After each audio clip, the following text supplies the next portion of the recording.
Classes दी हुई हैं, तो आप प्लीज़ प्लेलिस्ट ज़रूर चेक कर लेना, वहाँ से आपका अच्छा रिवीजन हो जाएगा। तो अब यहाँ पर हम पढ़ेंगे हिंदी नाटक बिल्कुल बिना देर किए, क्योंकि बहुत ही कम टाइम है आपके पेपर में। तो आप पेपर का सिर्फ अच्छे से आपको रिवीजन करना है और चैनल को सब्सक्राइब ज़रूर कर लेना है, सुमेलित करना है। यहाँ पर सबसे पहले अंधेर नगरी। तो अंधेर नगरी किसका नाटक है? ये भारतेंदु हरिश्चंद्र का नाटक है। अंधेर नगरी और भारत दुर्दशा दोनों में 6-6 अंक हैं। ये दोनों किसके नाटक हैं? तो ये अंधेर नगरी और भारत दुर्दशा, ये दोनों के दोनों ही भारतेंदु जी के नाटक हैं।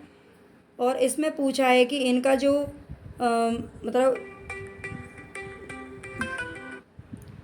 सुमेलित करना है अंधेर नगरी। तो अंधेर नगरी क्या है? इसमें से लोकनाट्य शैली है, समस्या मूलक नाटक या फिर प्रहसन या गीति नाट्य है। तो ये ध्यान रखना है, जो अंधेर नगरी है क्या है? एक प्रहसन है। अंधा युग, अगर हम अंधा युग की बात करें तो अंधा युग किसका है? गीति नाट्य है। अंधा युग क्या है? ये एक गीति नाट्य है। ध्रुव स्वामिनी, ध्रुव स्वामिनी समस्या मूलक नाटक है, ध्रुव स्वामिनी। और आगरा बाजार ये हबीब तनवीर का है, जो कि लोक नाट्य शैली में लिखा गया है। तो इनकी शैली बतानी है यहाँ पर आपको। अंधेर नगरी प्रहसन है, अंधा युग गीति नाट्य है, ध्रुव स्वामिनी समस्या मूलक नाटक है, और आगरा बाजार है लोक नाट्य शैली में लिखा हुआ। ठीक है, तो ये आपको याद रखना है। प्रकाशन वर्ष के अनुसार आज हम थोड़ा सा फास्ट चलेंगे, ज़्यादा देरी किए बिना। तो आप अच्छे से रिवीजन कर लेना। वैसे पेपर का टाइम है तो आपने रिवीजन कर ही रखा होगा, बस आपको एक बार सारी चीज़ों को दोबारा से, जो 2-3 दिन बचे हैं उनमें बार बार रिवाइज करने की ज़रूरत है। प्रकाशन वर्ष के अनुसार निम्नलिखित नाटकों का सही अनुक्रम क्या है? तो हानूस, लहरों के राजहंस, आषाढ़ का एक दिन, आधे अधूरे। तो यहाँ पर जो हानूस नाटक है ये भीष्म साहनी का है। बाकी जो 3 नाटक यहाँ पर दिए हुए हैं ये किसके हैं? तो ये मोहन राकेश के हैं। किसके हैं? मोहन राकेश के हैं। और सही अनुक्रम बताना है तो लहरों के राजहंस, लहरों के राजहंस ये कब लिखा गया था? 1963 ईस्वी, 1963 ईस्वी। आषाढ़ का एक दिन, आषाढ़ का एक दिन ये 1958 में प्रकाशित हुआ था। आधे अधूरे, आधे अधूरे कब हुआ था? 1969 में प्रकाशित हुआ था। ठीक है, ये तीनों का आपको ध्यान रखना है, क्योंकि मोहन राकेश के नाटक पूछे जाते हैं। हानूस भीष्म साहनी का है। अब इनका यहाँ पर आपको क्या बताना है? क्रम बताना है। तो सबसे पहले यहाँ पर कौन सा है?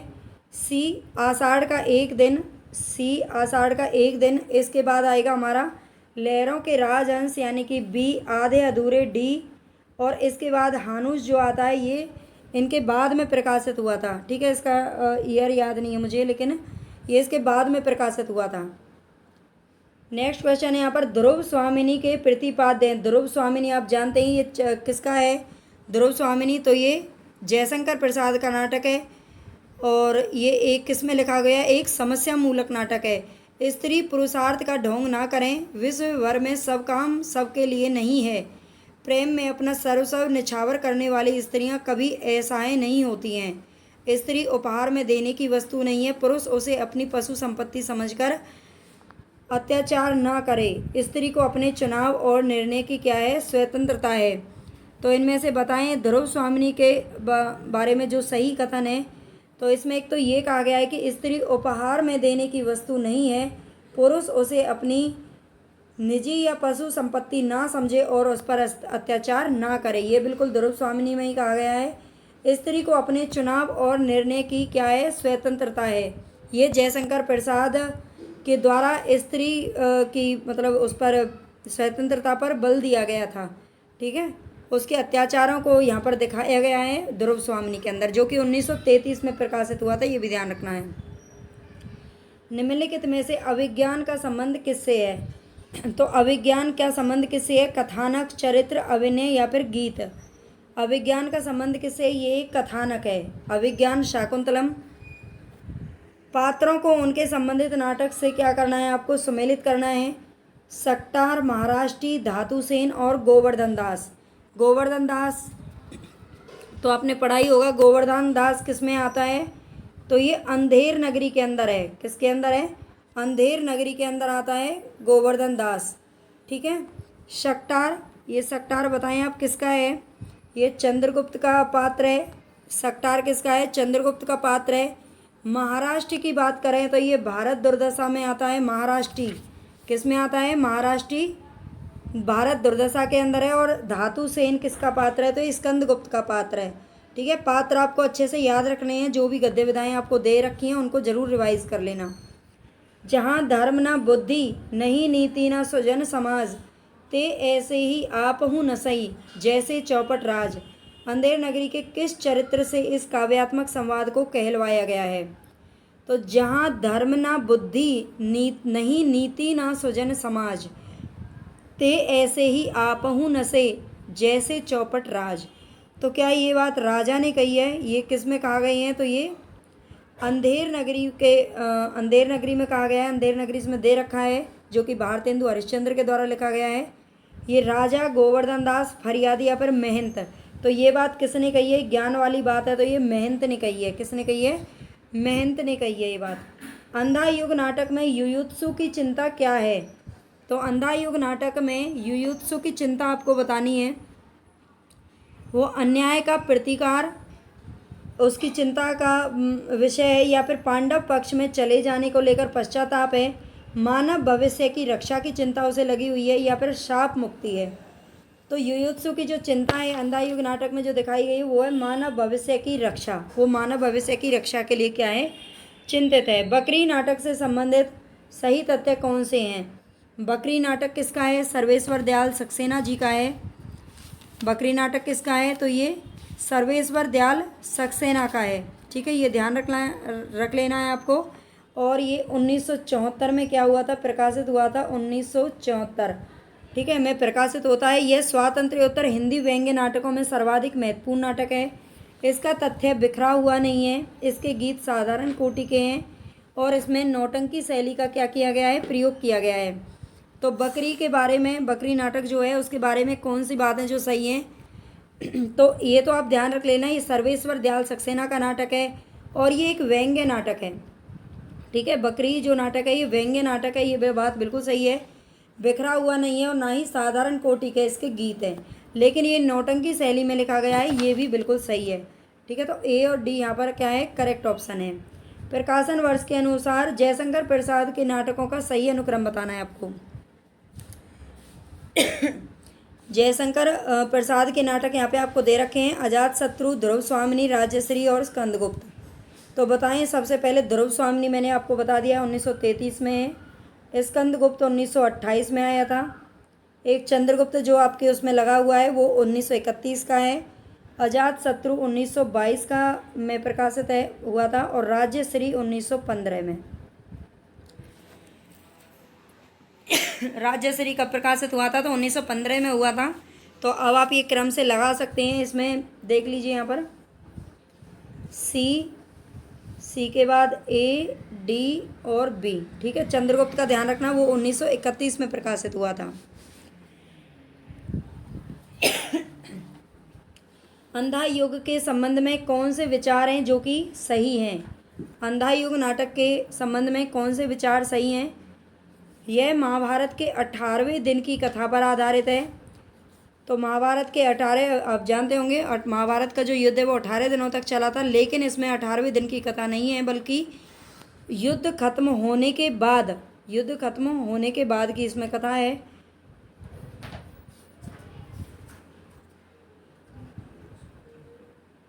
नहीं, ये 18वें दिन की कथा पर आधारित है, ये बात इसकी सही नहीं है और ये बाद की भी कथा नहीं है। तो आधुनिक भावबोध को रूपायित करने वाले नाटकों में अंधा युग विशेष रूप से उल्लेखनीय है। इसमें बहिर्द्वंद और अंतर्द्वंद विकराल रूप में मौजूद हैं। अंधा युग आधुनिक त्रासदी को व्यक्त करता है। तो बताइए इसमें कौन से बातें जो बिल्कुल सही हैं? ये अंधा युग जो नाटक है ये आधुनिक भावबोध को रूपायित करने वाले नाटकों में विशेष रूप से उल्लेखनीय है। और अंधा युग जो है ये क्या करता है? बहिर्द्वंद और अंतर्द्वंद विकराल रूप में मौजूद हैं इसके अंदर। ठीक है, ये अंधा युग में दिखाया गया है। अगर हम अंधा युग नाटक की बात करें तो 1955 में प्रकाशित हुआ था। इनके प्रकाशन वर्ष भी आपको क्या रखने हैं? याद रखने हैं। ठीक है, अंधा युग। और ये किसका नाटक है? ये धर्मवीर भारती का नाटक है। किसका है? धर्मवीर भारती जी ने लिखा है, ये भी ध्यान रख लेना। धर्मवीर भारती के द्वारा लिखा गया है अंधा युग, जो कि 1955 में प्रकाशित हुआ था। लाला श्रीनिवास दास की रचनाएं इनमें से आपको बतानी है। प्रहलाद चरित्र, नियम निर्घोष, रणधीर और प्रेम मोहिनी, कीर्ति केतु। तो लाला श्रीनिवास दास की जो रचनाएं हैं वो है प्रहलाद चरित्र और रणधीर और प्रेम मोहिनी। ठीक है, ये इनके दोनों क्या हैं? नाटक हैं, प्रहलाद चरित्र और रणधीर और प्रेम मोहिनी। ये ध्यान रख लेना। लाला श्रीनिवास दास का एक उपन्यास भी है परीक्षा गुरु, जो कि हमारे सिलेबस में उपन्यासों में आता है। चंद्रगुप्त नाटक में किस चरित्र की बात पर प्रतिक्रिया व्यक्त करते हुए चाणक्य ने कहा था? तो ये जो कथन है वो ध्यान रख लेना, ये चाणक्य का कथन है चंद्रगुप्त के अंदर। लेकिन किस चरित्र की बात पर प्रतिक्रिया करके उन्होंने बोला था? मेरे पास पाणिनि में सिर खपाने का समय नहीं है, भाषा ठीक करने से पहले मैं मनुष्यों को ठीक करना चाहता हूँ। तो ये बात किसकी बात पर प्रतिक्रिया उत्तर देते हुए उन्होंने बोला था? राक्षस, सिंगरन, एनिसा क्रिटिस या वर रुचि। तो इसका जो करेक्ट ऑप्शन है वो है वर रुचि। कौन सा है? वर रुचि की बात का जवाब देते हुए उन्होंने बोला था कि मेरे पास पाणिनि में सिर खपाने का समय नहीं है, भाषा ठीक करने से पहले मैं मनुष्यों को ठीक करना चाहता हूँ। आप जानते होंगे जो पाणिनि है वो कौन है? एक भाषाविद है। ठीक है, उन्होंने भाषा मतलब व्याकरण लिखा था, तो इसीलिए उन्होंने ये बात कही थी। भारत दुर्दशा के आखिरी अंक में भारत भाग्य क्या करता है? भारत दुर्दशा किसका नाटक है? तो ये भारतेंदु हरिश्चंद्र जी का नाटक है, जो कि 1880 में प्रकाशित हुआ था। भारत को जगाता है या भारत के हतभाग्य पर क्रोधित होता है, घायल भारत को छोड़कर चला जाता है, भारत के सीने में कटार से आघात करता है। तो भारत भाग्य क्या करता है? वो भारत को जगाने की कोशिश करता है। क्या करता है? भारत को जगाता है। भारत दुर्दशा के आखिरी अंक में 6 अंक हैं इसके अंदर, और 6 अंकों में सबसे लास्ट में कौन आता है? भारत भाग्य आता है, भारत को जगाने के लिए। ठीक है, नेक्स्ट क्वेश्चन देखिए। हिंदी की लोकनाट्य शैलियों को प्रदेशों के साथ आपको सम्मिलित करना है। सांग, अगर सांग की बात करें तो सांग कहाँ पर होते हैं? हरियाणा के अंदर। सांग कहाँ की शैली है? लोकनाट्य शैली है, ये कहाँ पर होते हैं? सांग सबसे ज़्यादा हरियाणा में होते हैं। नौटंकी उत्तर प्रदेश की शैली है। माच की बात करें तो माच मालवा मध्य प्रदेश में है। नाचा ये कहाँ की शैली है? तो ये छत्तीसगढ़ की शैली है। ठीक है, ये भी आपसे पूछे जा सकते हैं, इनका ध्यान रख लेना।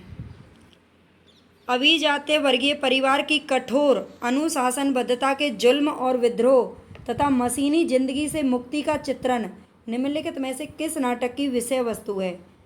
कैद, अलग अलग रास्ते, अंजो दीदी या फिर उड़ान। तो ये आपने अच्छे से पढ़ लिया होगा। जो अंजो दीदी नाटक है, किसका है ये अंजो दीदी नाटक? तो उपेंद्र नाथ अस्क का है।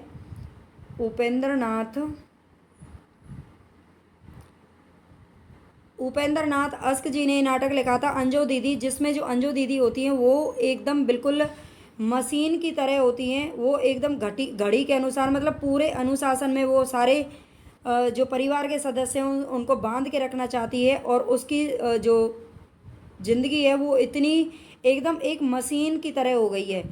टाइम से मतलब जगना, टाइम से सारी चीज़ें करना। ठीक है, तो मशीनी ज़िंदगी से मुक्ति का चित्रण किसने किया है? उपेंद्र नाथ अस्क ने किया है अंजो दीदी नाटक के अंदर। और ये कब प्रकाशित हुआ था?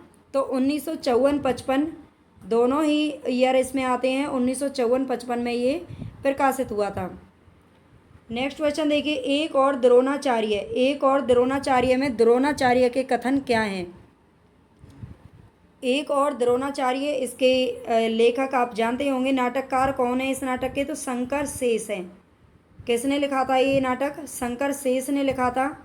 और एक और द्रोणाचार्य की अगर हम प्रकाशन वर्ष की बात करें तो 1977 में प्रकाशित हुआ था। ठीक है, 1977 में प्रकाशित हुआ था। ये शंकर शेष के द्वारा लिखित है। उस दिन भूख मेरे सिद्धांत से बड़ी हो गई, राजकीय अन्न की दास्तां ने मेरा विवेक खरीदा,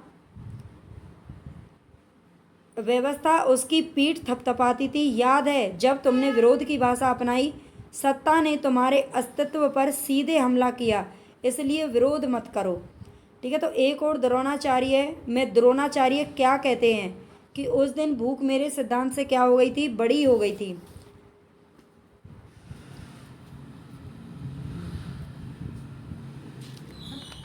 उस दिन भूख मेरे सिद्धांत से क्या हो गई, बड़ी हो गई थी।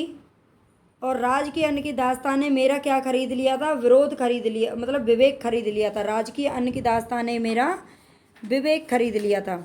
ठीक है, तो ये दोनों ही जो बात है वो इसमें क्या है, सही है।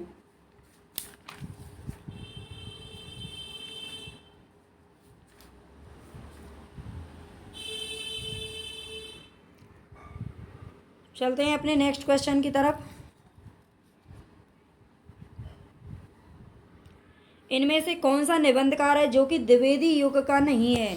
द्विवेदी युग, ये आप याद रखना कि जो द्विवेदी युग का नाम है वो किसके नाम पर रखा गया था, तो महावीर प्रसाद द्विवेदी के नाम पर। और इसका जो काल है वो 1900 से 1918 तक माना जाता है। माधव प्रसाद मिश्र, गोविंद नारायण मिश्र, कुबेरनाथ राय और अध्यापक पूर्ण सिंह। तो कौन सा निबंधकार है जो द्विवेदी युग का नहीं है, तो ये है कुबेरनाथ। इनमें से कौन सा निबंधकार है जो कि द्विवेदी युग का नहीं है, माधव प्रसाद मिश्र, गोविंद नारायण मिश्र, कुबेरनाथ राय और अध्यापक पूर्ण सिंह। तो जो कुबेरनाथ राय जी हैं वो कौन है, द्विवेदी युग के कवि नहीं हैं, ठीक है, निबंधकार नहीं है। बाकी माधव प्रसाद मिश्र, गोविंद नारायण मिश्र और अध्यापक पूर्ण सिंह, ये तीनों क्या हैं, निबंधकार हैं। नेक्स्ट देखिए, सुमेलित करना है आपको यहाँ पर। ये एक और द्रोणाचार्य जो आपका नाटक है उसमें से लिया गया है सारे कथन। तो कौन से कथन है जो किसने कहे थे, उनसे आपको मैच करना है। विदुर, विदुर क्या कहते हैं, विदुर क्या कहते हैं। विदुर आप जानते हैं, एक तो रामायण में विभीषण और महाभारत के अंदर विदुर, ये दोनों एकदम अच्छे धर्म नीति वाले इंसान थे, है ना, अच्छे थे। हर किसी को समझाने का इन्होंने प्रयास किया लेकिन नहीं माना। तो विदुर क्या कहते हैं, ये गांधारी से बोलते हैं कि हृदय तुम्हारा पत्थर का है गांधारी। विदुर किसको बोलते हैं, ये बोलते हैं हृदय तुम्हारा पत्थर का है गांधारी। गांधारी क्या कहती है, गांधारी ने यहाँ पर क्या कहा है कि पत्थर की खानों से मनियाँ निकलती हैं, बाधा मत डालो। पत्थर की खानों से मनियाँ निकलती हैं, बाधा मत डालो। अश्वत्थामा, अश्वत्थामा क्या करते हैं, मैंने प्रतिशोध ले लिया धृष्टद्युम्न से पिता की पाप हत्या का। तो इनके पिता को मार दिया था, है ना, ये धृतराष्ट्र के बेटे थे अश्वत्थामा, तो प्रतिशोध ले लिया था, बदला ले लिया, मतलब ये अश्वत्थामा का कहना है। संजय क्या कहता है, संजय आपने अगर कभी महाभारत देखी होगी, पक्का देखी होगी, तो उसमें आप देखना जो संजय है उसके पास एक ऐसी दिव्य दृष्टि थी जो वो महल में बैठे बैठे ही धृतराष्ट्र को सब कुछ मतलब वहीं पे ही बता देते थे। और वो वहाँ पर जहाँ महाभारत का युद्ध चल रहा था, युद्ध मैदान में भी नहीं जा करके अपनी दिव्य दृष्टि से सब कुछ वो वहीं पर देख लेते थे बैठे बैठे ही। ठीक है, तो वो कहते थे कि अंधों को सत्य दिखाने में क्या मुझको भी अंधा ही होना है। तो ये संजय का कथन है। तो एक कथन आप याद रख लेना, यहाँ से इसमें से एक आध क्वेश्चन पूछा जाता है। ठीक है, नेक्स्ट क्वेश्चन देखिए। पुरोहित के अनुसार रामगुप्त का ध्रुव स्वामिनी पर कोई अधिकार नहीं, क्योंकि पुरोहित के अनुसार रामगुप्त, रामगुप्त कौन है, ध्रुव स्वामिनी का पति होता है इसमें रामगुप्त, जो कि अच्छा आदमी नहीं है ना, और कोई अधिकार नहीं है क्योंकि वह मृत प्राय और प्रवर्जित था, वह परिस्त्रीकामी था, वह जीवन से उदासीन था, या फिर वह गौरव से नष्ट और आचरण से पतित था। तो बिल्कुल यही सही ऑप्शन है इसका। 2-3 बार ये क्वेश्चन पूछा जा चुका है, ध्यान रख लेना।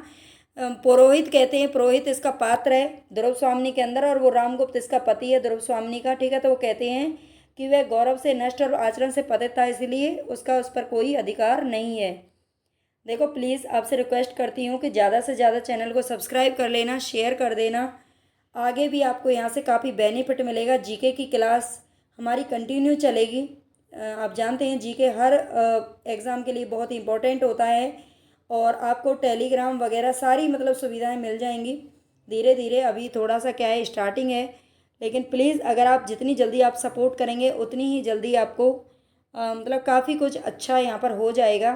तो प्लीज़ सपोर्ट ज़रूर करना, सब्सक्राइब ज़रूर कर लेना। इतने सारे बच्चे देखते हैं लेकिन आधे बच्चे भी सब्सक्राइब और लाइक नहीं करते हैं, है ना। तो कभी तो अच्छा सा नहीं लगता। मैंने 2-3 दिन वीडियो नहीं बनाई तो मुझे मतलब डिमोटिवेट सा होता है कि आप शायद इंटरेस्ट नहीं ले रहे हैं। जो वीडियो को देख तो लेते हैं लेकिन लाइक तक भी नहीं करते, तो प्लीज़ ऐसा ना करें, आप ज़रूर सब्सक्राइब आपको करना है। ठीक है, आप पढ़ने वाले बच्चे हैं, कर भला तो हो भला। आषाढ़ का एक दिन, आषाढ़ का एक दिन किसका नाटक है? तो आप जानते हैं मोहन राकेश का नाटक है, जो कि 1958 में प्रकाशित हुआ था। 1958 में। इनके प्रकाशन वर्ष जरूर ध्यान रख लेना है, क्रमानुसार ये वगैरह पूछे जाते हैं। राज्याश्रय और व्यक्ति स्वतंत्रता के बीच भटकती हुई सृजनात्मकता का नाट्य बिंब है। यह कथन किस आलोचक का है? आषाढ़ का एक दिन राज्याश्रय और व्यक्ति स्वतंत्रता के बीच भटकती हुई सृजनात्मकता का क्या है? नाट्य बिंब है। ये बात किस आलोचक ने कही थी? क्या नेमीचंद्र जैन, बच्चन सिंह, गिरीश रस्तोगी या फिर जयदेव तनेजा? तो इसमें आता है बच्चन सिंह का नाम। बच्चन सिंह कहते हैं। ये वाला कथन आप पढ़ लेना अच्छे से एक बार और, ठीक है। प्रकाशन वर्ष की दृष्टि से निम्नलिखित नाटकों का सही अनुक्रम आपको बताना है। ये जो क्रम है वो किसका है? तो ये मतलब अलग अलग हैं, लेकिन बकरी किसका है? तो सर्वेश्वर दयाल सक्सेना का है, जो कि 1954-55 में क्या हुआ था? प्रकाशित हुआ था। बकरी 1974 में प्रकाशित हुआ था। और बाकी तो अलग अलग लोगों के, ये हमारे सिलेबस में है इसलिए याद भी है। तो प्रकाशन वर्ष की दृष्टि से नाटकों का सही अनुक्रम की अगर हम बात करें तो इनमें सबसे पहले कोणार्क आएगा, डी। सी मादा कैक्टस, सी कबीरा घड़ा बाजार में, ये भीष्म साहनी का है, बी। और ए बकरी, ठीक है। सॉरी, इसमें ए बकरी पहले आएगा, ए और बी कबीरा खड़ा बाजार में, ये इसके बाद का है, ठीक है। तो ये ध्यान रख लेना है। मादा कैक्टस किसका है? लक्ष्मी नारायण मिश्र का है। और बाकी तो थोड़ा सा कन्फ्यूजन है। अंधा युग के अंकों के नाम बताने हैं। अंधा युग के जो अंक हैं, आप उसमें 7 अंक अगर हम कहें, वैसे तो 5 ही अंक हैं, लेकिन उसमें समापन और क्या दिया हुआ है? समापन और बीच में जो मतलब उसको अंतराल बोलते हैं, अंतराल, ठीक है। अंतराल, तो यहाँ से आपको क्या रखना है? अंधा युग के सारे जो अंक हैं उसमें 5 अंकों का ये नाटक है। 5 अंक कहे जाएंगे, ठीक है। उसमें 5, 6, 7 अगर आप पूछ भी ले जाएं तो 5 अंक आप बोलेंगे। प्रथम अंक है उसमें कौरव नगरी इसमें है, बिल्कुल है। पांडव विजय, उसमें कोई अंक का नाम नहीं है। पशु का उदय, ये उसमें दूसरा नंबर का अंक है, ये पहले नंबर का है और ये दूसरे नंबर का है। गांधारी का शाप, ये भी अंक उसके अंदर है, गांधारी का शाप, लेकिन ये किस नंबर पर आता है? चौथे नंबर पर आता है। अगर तीसरे नंबर की बात करें, आप सुन लेना ध्यान से। पहला अंक कौरव नगरी, सेकंड अंक है जो पशु का उदय, और तीसरा जो अंक है वो है अर्ध सत्य अश्वत्थामा का, चौथा अंक गांधारी का शाप, और इसके बाद आता है अंतराल। अंतराल को बोलते हैं पंख, पहिए और पट्टियाँ, ठीक है। अंतराल किस नाम से है? तो ये पंख, पहिए और पट्टियों के नाम से है। ये चौथे अंक से पहले आता है, ठीक है। 3 अंकों के बाद अंतराल आता है, और इसके बाद में फिर 2 अंक और आते हैं। चौथा अंक गांधारी का शाप, और 5वां अंक है विजय, एक क्रमिक हत्या, आत्महत्या, और इसके बाद आता है समापन। समापन क्या है? प्रभु की मृत्यु, ठीक है। तो ये अंधा युग के नाटकों के नाम, अंकों के नाम हैं, इनको जरूर याद रख लेना। बकरी नाटक के बारे में स्वयं लेखक के विचार हैं। तो ये लेखक के विचार कौन से हैं, क्या सही हैं? यह मतलब सर्वेश्वर दयाल सक्सेना जी ने खुद ने कहा है कि यह नाटक ना लिखा जाता यदि हिंदी में कोई ऐसा नाटक होता जिसमें जन चेतना को लोक भाषा और लोक रूपों के माध्यम से सामाजिक न्याय के साथ जोड़ने का एक नया व्याकरण देखने को मिलता। मतलब वो कहते हैं कि ये नाटक मैं नहीं लिखता अगर मुझे लोक भाषा और लोक रूपों के माध्यम से ऐसा कोई नाटक पहले लिखा हुआ मिलता तो मैं ये नाटक नहीं लिखता। तो ये बात उन्होंने बिल्कुल सही है कही थी। यदि हिंदी के नाटककार यश प्रार्थी ना होकर, मतलब सिर्फ यश को चाहने के लिए ही नाटक ना लिखते, बल्कि आम आदमी की पीड़ा को समझते, आम आदमी की जबान में बोलते और आम आदमी के बीच ले जाना हिंदी रंगमंच के लिए अनिवार्य मानते, तो ये नाटक नहीं लिखा जाता। तो ये बात भी सर्वेश्वर दयाल सक्सेना जी ने कही थी। ये दोनों कथन आप ध्यान रख लेना। ये दोनों ही बात किसकी हैं? तो सर्वेश्वर दयाल सक्सेना जी ने खुद ने कही हैं। विजय तृष्णा का अंत पराभव में होता है। अलचेंद्र। विजय तृष्णा का अंत पराभव में होता है। अलचेंद्र। राज सत्ता सुव्यवस्था से बढ़ सकती है, केवल विजय से नहीं। ये विचार चंद्रगुप्त के किस चरित्र का है? चंद्रगुप्त नाटक का अगर प्रकाशन वर्ष की बात करें तो 1931 है, जयशंकर प्रसाद के द्वारा लिखा हुआ है। और ये जो कथन है वो किसका है? विजय तृष्णा का अंत पराभव में होता है। अलचेंद्र। ये दंडायन का कथन है। किसका है? दंडायन का कथन है। अंधेर नगरी के आधार पर कहा जा सकता है कि भारतेंदु की साहित्य संबंधी अवधारणा है। अंधेर नगरी 1881 में प्रकाशित हुआ था, ये ध्यान रख लेना। भारत दुर्दशा 1880 और अंधेर नगरी 1881। भारतेंदु की साहित्य संबंधी अवधारणा क्या है? साहित्य बैठे ठालों का विलास है? बिल्कुल नहीं। साहित्य नागर जनों के मनोरंजन हेतु है? बिल्कुल नहीं। साहित्य ग्रामीण जनों की शिक्षा के लिए? ऐसा भी नहीं है। साहित्य की सामाजिक भूमिका होती है? तो ये बात बिल्कुल करेक्ट है। ठीक है, साहित्य की सामाजिक भूमिका होती है, ये अंधेर नगरी के आधार पर कहा जा सकता है। स्कंदगुप्त नाटक में देवसेना द्वारा गाए गए गीत कौन कौन से हैं? स्कंदगुप्त नाटक में देवसेना कौन से गीत गाती है? तो ये 1933 में प्रकाशित हुआ था। मैं बार बार आपको रिपीट करा रही हूँ ताकि आपको अच्छे से याद हो जाए। भरा नैनों में मन में रूप, किसी छलिया का अमल अनूप। माझी साहस है खेलोगे, जर्जर तरी भरी पथिकों से, जड़ में क्या खोलोगे। शून्य गगन में खोजता जैसे चंद्र निराश, राका में रमणीय यह किसका मधुर प्रकाश। तो ये वाला गीत वो गाती है और ये वाला गीत गाती है। देवसेना ये दोनों गीत गाती है कि भरा नैनों में मन में रूप, किसी छलिया का अमल अनूप, शून्य गगन में खोजता जैसे चंद्र निराश, राका में रमणीय यह किसका मधुर प्रकाश। तो ये देवसेना के द्वारा गाए गए गीत है, ध्यान रखना इनको। नारी का आकर्षण पुरुष को पुरुष बनाता है, तो उसका अपकर्षण उसे गौतम बुद्ध बना देता है। यह संवाद अंश किस नाटक से लिया गया है? तो कौन सा ऐसा नाटक है? ये मोहन राकेश के नाटक हैं सारे। यहाँ पर सारे तो नहीं है। ध्रुव स्वामिनी किसका है? ध्रुव स्वामिनी और ये जयशंकर प्रसाद के हैं। तो ये किस नाटक का है? लहरों के राजहंस। इसमें लहरों के राजहंस में क्या होता है, जो नंद होता है वो बाद में गौतम बुद्ध बन जाता है। ठीक है, मतलब बुद्ध की राह पर चलने लगता है। तो लहरों के राजहंस में ये कथन कहा गया है।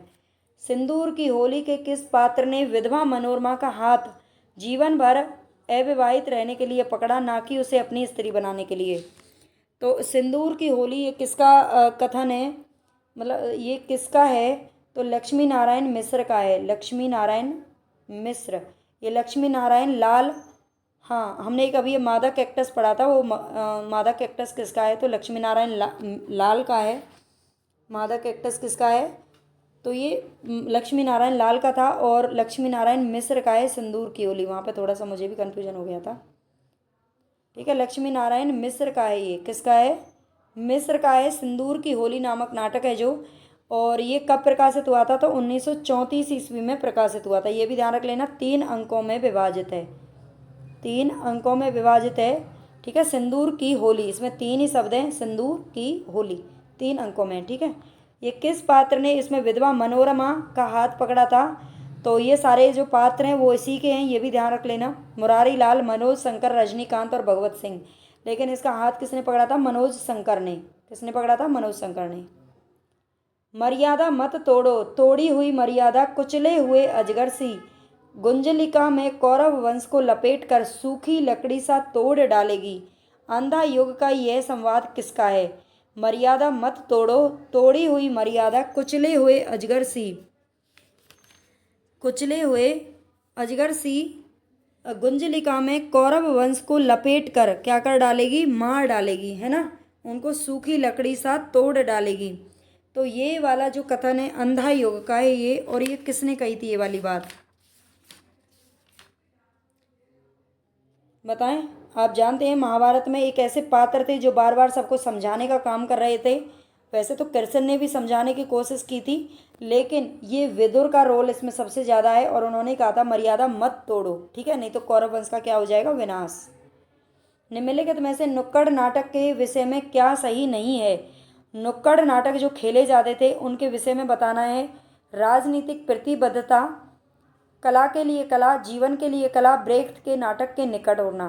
तो नुक्कड़ नाटक के विषय में क्या सही नहीं है? कला के लिए कला, कला के लिए कला, कला जो है वो इसमें सही नहीं है, बाकी की सारी चीज़ें जो करेक्ट है। ठीक है, तो आज हमारे यहाँ पर नाटकों के 30 क्वेश्चन मैंने यहाँ पर लिए हैं।